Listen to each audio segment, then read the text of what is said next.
بسم اللہ الرحمن الرحیم نحمدہ ونصلی ونسلم علی رسولہ الکریم اما بعد بسم اللہ الرحمن الرحیم محمد رسول اللہ والذین معه اشداء علی الکفار رحماء بینہم تراہم رکعا سجدا۔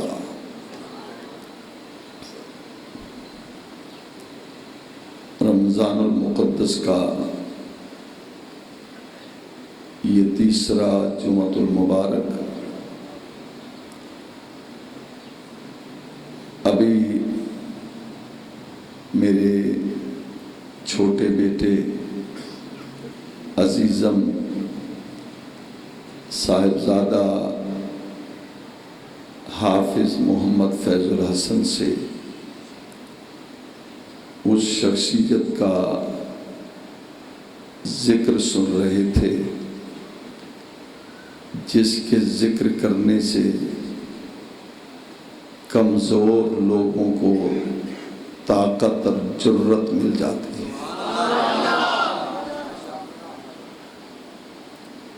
میرا بھی آج موضوع وہی ہے، اس لیے 19 تاریخ تھی،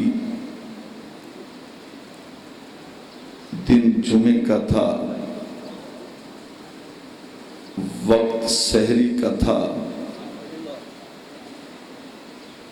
علاقہ کوفے کا تھا،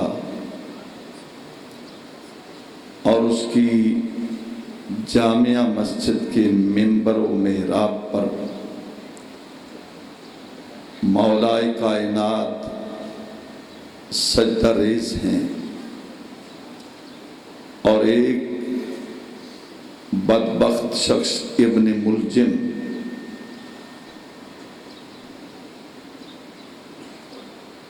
انتہائی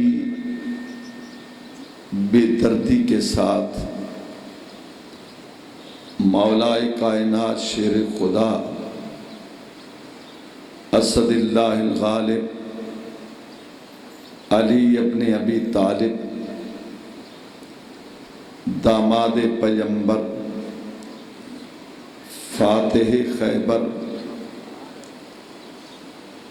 زہرا کے شوہر حسنین کے پدر مولائے کائنات علی المرتضیٰ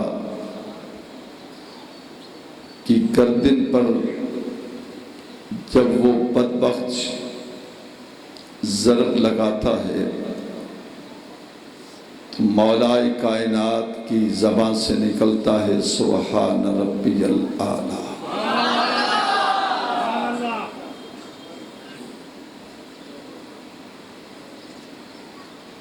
زخم اس قدر کاری تھے، زخموں کی تاب نہ لاتے ہوئے وہ مرد کلندر،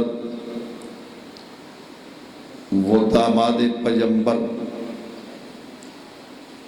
سیدنا علی المرتضیٰ رضی اللہ تعالیٰ عنہ 21 رمضان المقدس کو جام شہادت نوش فرماتے ہیں۔ آپ کی نماز جنازہ، آپ کے لخت جگر، پیکر صدق و وفا سیدنا امام حسن رضی اللہ تعالیٰ عنہ، جن کا یوم ولادت بھی 15 رمضان المقدس کو ہے، سیدنا امام حسن رضی اللہ تعالیٰ عنہ نے نماز جنازہ پڑھائی۔ اس کے بعد آپ نے وصیت کی تھی کہ میرے جسد اطہر کو اونٹنی پر رکھ دینا، جہاں میرا رب چاہے گا اونٹنی بیٹھ جائے گی اور وہیں مجھے دفن کیا جائے۔ آپ کی دعاؤں سے اللہ کا لاکھ لاکھ احسان ہے، مجھے آپ کے اس خادم کو یہ اعزاز ہے، وہ جگہ میں زیارت کر کے آیا ہوں جہاں مولا کائنات کی گردن پہ تلوار چلی تھی۔ وہ محراب آج بھی خونی منظر پیش کر رہا ہے، مسجد کے در و دیوار آج بھی سونی دکھائی دیتے ہیں۔ مولا کائنات کا کوفے میں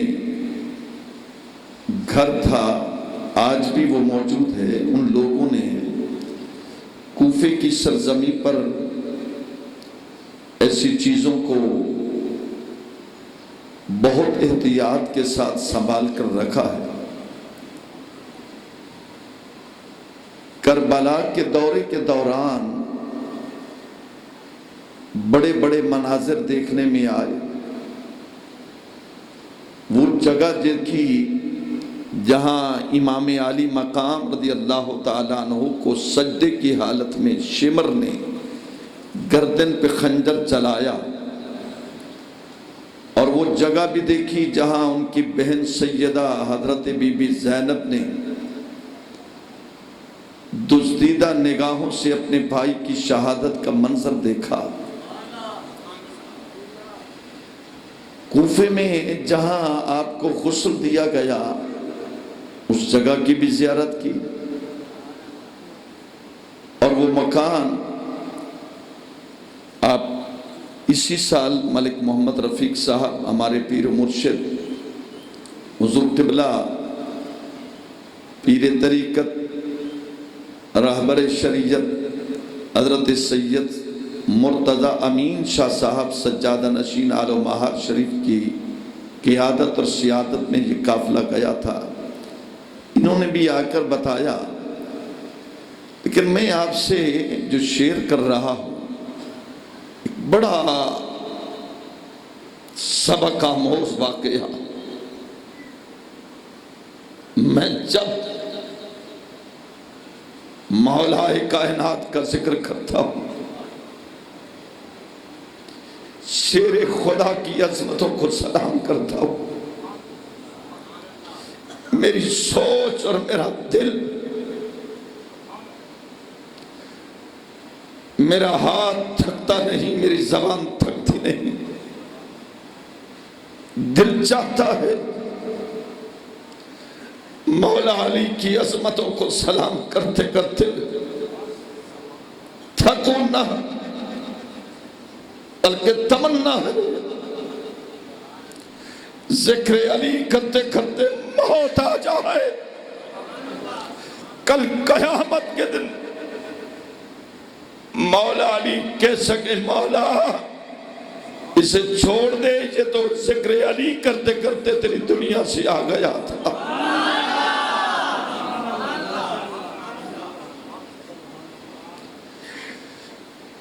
بڑا وہ ایک یاد آیا کہ کوفے میں جہاں آپ کا گھر ہے 8 سے 10 مرلے کا کچا گھر ہے، وہی عدالت لگاتے اور وہی آپ کا گھر ہے۔ سیدنا علی مرتضیٰ کا جو گھر ہے، میں اس کا مختصر سا نقشہ آپ کے سامنے رکھ رہا ہوں۔ بالکل یوں سمجھیں کہ 4x6 یا 6x8 کے 3 کمرے ہیں، بالکل چھوٹے چھوٹے۔ آپ بھی کہاں ہیں؟ ملک محمد عثمان صاحب یہ بھی 1 مہینہ پہلے شام، کربلا، بغداد یہ بھی ہو کر آئے ہیں، ادھر سامنے آ جائیں۔ اس میں چھوٹے چھوٹے کمرے ہیں،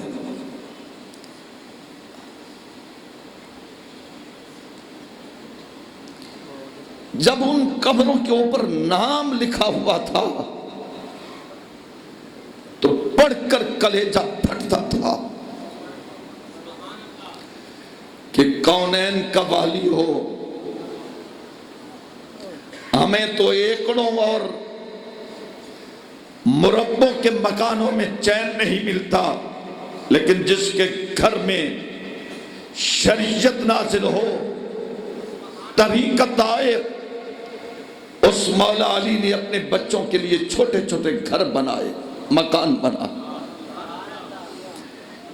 لکھا ہوا ہے یہ کمرہ حضرت امام حسن کا، یہ حضرت امام حسین کا،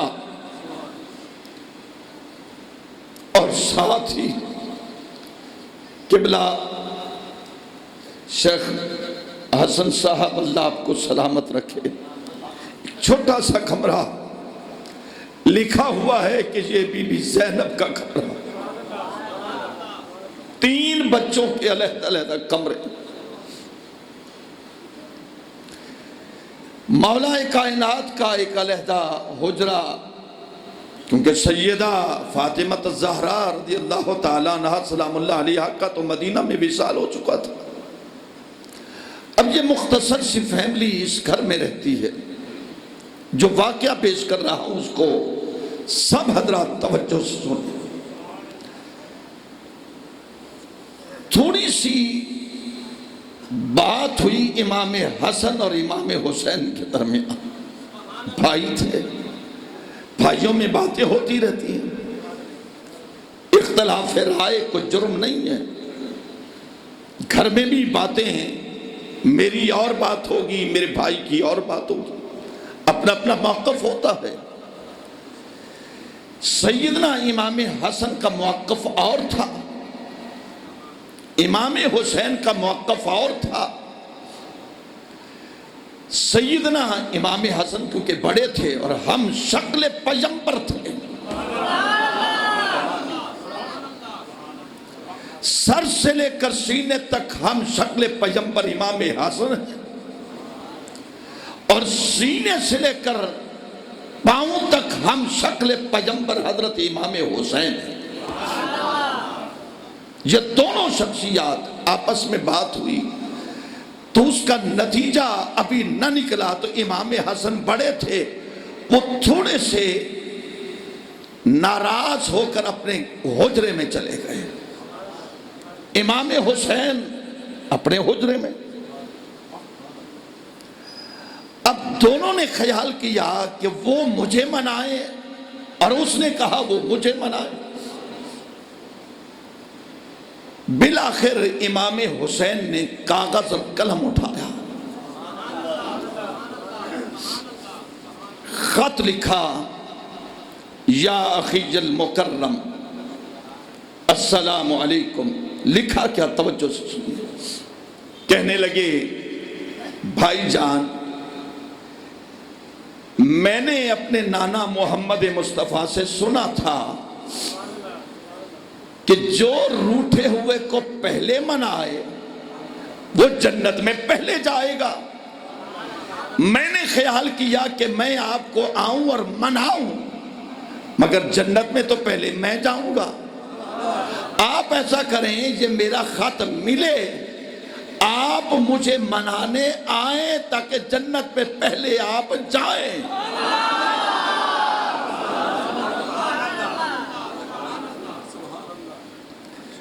سیدنا امام علی مقام نے خط لکھا اور بی بی زینب کو بلایا، بہن یہ میرے بھائی حسن کو خط دو۔ جیسے وہ خط پہنچا تو امام حسن اٹھے اور اپنے بھائی کو گلے لگایا۔ یہ تربیت ہے باپ کی اور ماں کی، یہ تربیت پائیں مولا علی سے۔ اور کبھی سوچا کہ علی کی تربیت کس نے کی؟ وہ نگاہ نبوت نے کی۔ 10 سال کی عمر تھی جب مولا کائنات نبی کی ذات پر ایمان لائے۔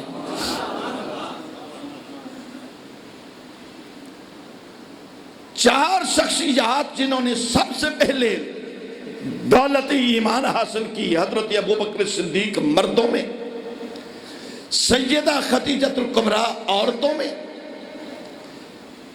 مولا کائنات بچوں میں، اور سیدنا زید ابن حارثہ غلاموں میں، اور سیدنا علی مرتضیٰ۔ ابھی آپ میرے عزیز سے ذکر سن رہے تھے، کثیرہ میسر نسلی شہادت بقابہ ولادت بمسد شہادت، کہ علی پیدا ہو تو گھر خدا کا، اور شہید ہو تو تب بھی گھر خدا کا۔ آپ کا اصل نام ہے علی، اور یہ سرکار نے خود رکھا، اور حیدر آپ کی والدہ نے رکھا۔ کنیت آپ کی ابو الحسن اور ابو تراب ہے، اور والد حضرت سیدنا ابو طالب، اور والدہ فاطمہ بنت اسد ہیں۔ فاطمہ بنت اسد فرماتی ہے، میں کعبے کا طواف کر رہی تھی، بچہ جننے والی ہو خاتون تو اسے علم ہوتا ہے کہ وہ گھر سے باہر نہیں جاتی، لیکن قدرت کا معاملہ یہ تھا، منظور تھا قدرت کو کہ اللہ کے گھر میں آئی، طواف کعبہ کر رہی ہیں، اچانک خیال آیا کہ بچہ ہونے والا، گھر جاؤں تو دور ہے، یہاں اللہ کا گھر۔ تو دیوار کعبہ سے آواز آئی کہ فاطمہ پریشان نہ ہو، میرے گھر کے اندر آ جا۔ سیدہ فاطمہ فرماتی ہیں، میں اللہ کے گھر کے اندر گئی، اللہ نے لال دیا، مگر پیدا ہوتے ہی آنکھیں بند ہیں، بڑی پریشان کہ مولا لال بہت خوبصورت دیا، نقش نین بہت اعلیٰ ہیں، رنگت بہت اچھی ہے، لیکن پیدا ہوتی ہی آنکھ بند۔ جلدی سے کپڑے میں لپیٹ کر باہر نکلی، ابھی حرم میں تھی تو سامنے دیکھا رسول اللہ آ گئے۔ سرکار دو عالم صلی اللہ علیہ وسلم کو دیکھا تو فاطمہ بنت اسد فرماتی ہیں، ابھی میں نے کسی کو بتایا ہی نہیں، تو سرکار نے مجھے دیکھ کر کہا کہ چچی جان مبارک کو خدا نے لال دیا۔ ہاں بیٹا، تجھے کس نے بتایا؟ امی جان، جس نے تجھے دیا ہے اس نے مجھے بتایا ہے کہ نبوت کی تصدیق کرنے والا علی آ گیا ہے۔ اچھا پھر دکھاؤ؟ کہا نہیں، گھر چلو، دکھڑے سناؤں گی، حال بتاؤں گی۔ گھر چلتے ہیں، نہیں یہیں دکھاؤ۔ اب ادھر تھا انکار۔ کتنا روز ہے آج؟ عابد خان راستہ دے ہو دسو تو سدائی میں چوپ بیٹھے ہو، جی میں چھتری روزے رکھی بیٹھے ہو، ذرا تھوڑا سا ذرا ذوق پیدا کیجئے۔ سیدہ حضرت فاطمہ بنت اسد نے کہا کہ بیٹا گھر چلو، حال بتاؤں گی، ٹکڑے سناؤں گی، چلو گھر چلو۔ کہا نہیں، دکھاؤ تو صحیح۔ بار بار انکار، ادھر بار بار اصرار، بالآخر فاطمہ بنت اسد فرماتی ہیں، جب میں نے ولایت کے چہرے سے پردہ اٹھایا،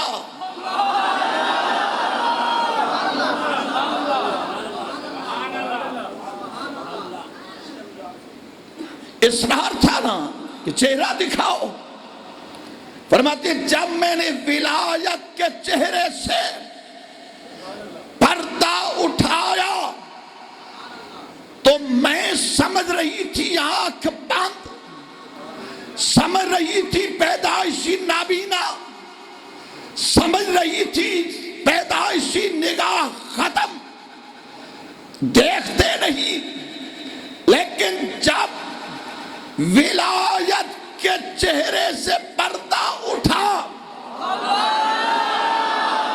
نہیں سمجھ آئے تو دل سے سبحان اللہ کہنا ضرور ہے. جب ولایت کے چہرے سے پردہ اٹھا تو چشم ولایت کھلی. چشم ولایت کھلی تو علی نے آنکھ کھول کر سب سے پہلے رخ محمد کو دیکھا.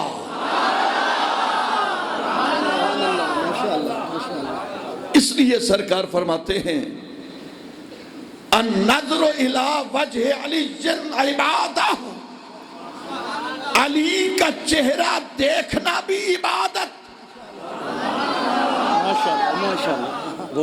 ماشاءاللہ.